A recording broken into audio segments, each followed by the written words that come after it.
ప్రభుత్వాలను కూలగొట్టే ఆనవాయితీ కేవలం బీజేపీకే ఉందన్నారు కరీంనగర్ జిల్లా బీఆర్ఎస్ అధ్యక్షుడు జీవీ రామకృష్ణారావు. బీఆర్ఎస్ అధినేత కేసీఆర్ పై బండి సంజయ్ తప్పుడు ఆరోపణలు చేస్తున్నారని మండిపడ్డారు.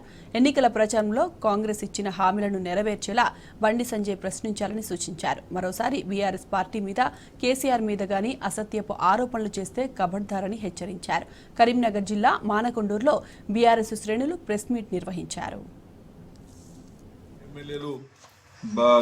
కేసీఆర్ గారితో టచ్ లో ఉన్నారు కాబట్టి త్వరలోనే ఈ ప్రభుత్వం పడిపోతుందని చెప్పి బండి సంజయ్ గారు మాట్లాడారు. నేను బండి సంజయ్ గారిని ఒకటే అడుగుతున్నా సూటిగా, ఈ ప్రభుత్వాలను బలగొట్టే చరిత్ర మా టీఆర్ఎస్ పార్టీకి లేదు, మా కేసీఆర్ గారికి కల్చర్ లేదు. ఆ కల్చర్ అంతా కూడా మీ పార్టీకి ఉన్నది.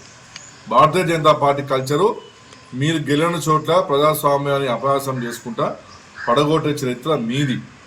దాని నిదర్శనమే మహారాష్ట్రలో మీరు పడగొట్టిన ప్రభుత్వాన్ని, గోవాలో పడగొట్టిండ్రు, మధ్యప్రదేశ్లో పడగొట్టిండ్రు.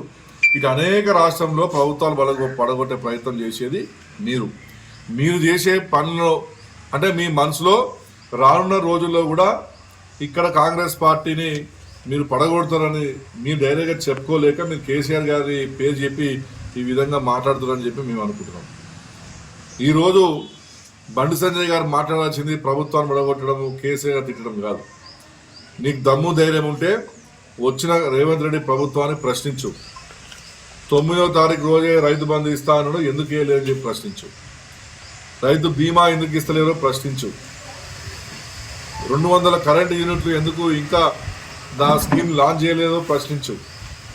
అదేవిధంగా ప్రజా దర్బారాన్ని పెట్టి కంచె తొలగించి మొదటి రోజు ప్రజా దర్బార్లో బాగుంది, దాని తర్వాత ఆ ప్రజా దర్బార్ తీసేసి దాని ప్రజాపాలన చేసి దాన్ని రోజు తీసుకుపోయి 2 రోజులకు ఎందుకు పెట్టిందో అని ప్రశ్నించు. నిరుద్యోగుల భృతి ఎప్పటి నుంచి ఇస్తావు అని చెప్పి ప్రశ్నించు.